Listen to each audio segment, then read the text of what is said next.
Assalamu alaikum wa rahmatullahi wa barakatuh. Em nome de Allah, o Clemente e o Misericordioso. Louvado seja Deus, Senhor do Universo. Que a paz e a bênção esteja com o nosso querido e amado profeta Muhammad sallallahu alaihi wasallam, seus seguidores e companheiros até o dia do juízo final. Este é mais um vídeo falando sobre a jurisprudência islâmica facilitada sob a clareza do Alcorão e da Sunna. Estamos no segundo livro, o livro da reza, e também no 9º capítulo que fala sobre a oração das pessoas com alguma dificuldade.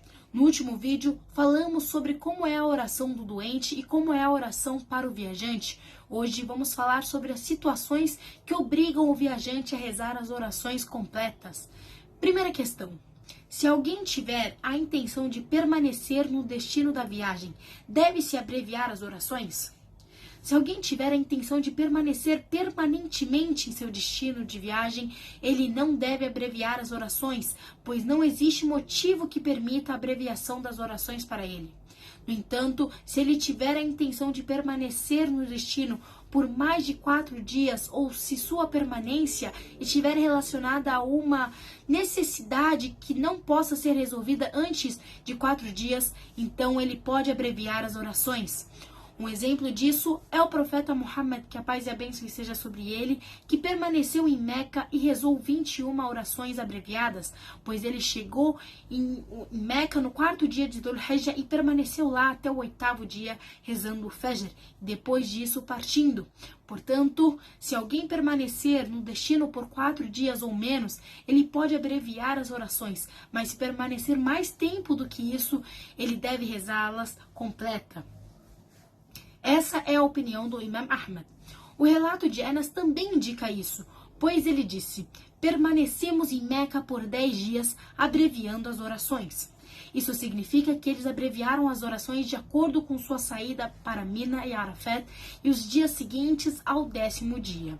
Se alguém tiver a intenção de permanecer sem um período determinado ou um ato específico em mente, ou se pretende tornar aquele local sua residência, ele deve rezar as orações obrigatórias completamente, pois a regra do viajante não se aplica mais a ele. Porém, se a viagem for um período determinado que acabará ou se estiver relacionada a uma ação específica que será concluída, ele ainda é considerado um viajante e pode abreviar as orações. Segunda questão: quais são as situações em que o viajante deve rezar as orações completas? Existem circunstâncias e situações que exigem que o viajante, que a pessoa reze a oração completa, incluindo: primeiro, quando o viajante reza atrás de um residente, ele deve seguir a liderança do residente e rezar as orações completas, pois o profeta Muhammad disse: o imam foi colocado para ser seguido.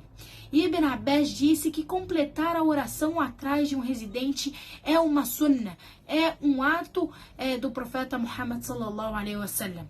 Segundo, quando o viajante reza atrás de alguém cujo status de viajantes ou residentes ele não tem certeza, se estiver rezando atrás de um imam e não souber se o imam é um viajante ou um residente, como quando está em um aeroporto ou um local semelhante, ele deve rezar as orações completas, pois a abreviação requer uma intenção decisiva e se ele estiver em dúvida, ele deve rezar as orações completamente. Terceiro, quando o viajante se lembra de uma oração que já foi realizada durante a viagem. Por exemplo, se uma pessoa estiver viajando e se lembrar que já realizou a oração do Zohar em sua cidade local sem ter feito a ablução, ou se ela se lembrar de uma oração perdida no momento presente, ela deve realizar a oração completa. Isso ocorre porque essa oração é necessária para ela ser completa, então ela deve cumpri-la totalmente. Quarto caso é quando o viajante intenciona rezar uma oração que requer ser realizada completa e que a oração é anulada e precisa ser repetida. Por exemplo, se um viajante rezar atrás de um residente e em seguida a oração for anulada e ele precisar repeti-la, ele vai precisar e ele deve rezar a oração completa novamente. Isso ocorre porque a repetição da oração exige que ela seja rezada completa. 5. Quando o viajante tem a intenção de permanecer permanentemente ou estabelecer-se em uma residência, se um viajante tem intenção de permanecer permanentemente no local para o qual ele viajou, sem estabelecer um período específico ou um propósito específico, ou se ele pretende fazer daquele local sua residência, ele deve rezar as orações completas. Isso ocorre porque a regra do viajante não se aplica mais a ele. No entanto, se a viagem for um período determinado que acabará, ou se estiver relacionada a uma ação específica que será anulada ou concluída, ele ainda é considerado um viajante e pode abreviar as orações. A permissão da junção entre duas orações é para quem é recomendada. É permitido ao viajante juntar as orações do Zuhr e do Asr, bem como juntar as orações do Maghrib e do Isha em um dos horários de cada oração.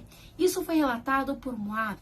O profeta estava na batalha de Tabuk e quando viajava antes do pôr do sol, ele atrasava a oração do Zohar e juntava com a oração do Asr, rezando as duas juntas. E quando viajava após o sol se pôr, ele rezava a oração do Zohar e do Asr separadamente antes de continuar a viagem. Ele também fazia isso nas orações do Maghrib e da Isha, seja caminhando ou estando em um local fixo. Isso ocorre porque a junção das orações é uma permissão para o viajante e não está limitada apenas à existência da caminhada, como outras recomendações. No entanto, para alguém que esteja em um local fixo, é melhor não juntar as orações, pois o profeta não as juntou em Mina quando estava em um local fixo. A junção das orações também é permitida para um residente doente se abandonar a junção causar dificuldades para ele. Isso foi relatado por Ibn Abbas. O profeta juntou as orações de Zuhr e Asr e Maghrib e Isha em Medina sem ser por medo ou chuva. Agora, resta apenas a desculpa da doença como justificativa para a junção das orações.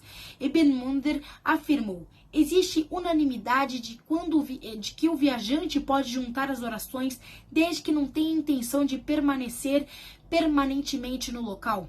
Portanto, sempre que uma pessoa enfrentar dificuldades e sobrecargas ao deixar de juntar as orações, a junção é permitida para ela, seja ela doente ou tenha uma desculpa que não seja doença, seja ela um residente ou um viajante.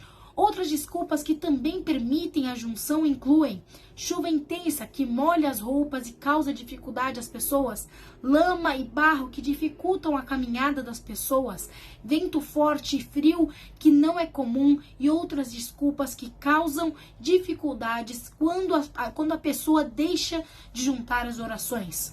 O limite da junção permitida é entre a oração de Dhuhr e Asr e entre a oração de Maghrib e Isha para o viajante e para aqueles que estão na mesma categoria.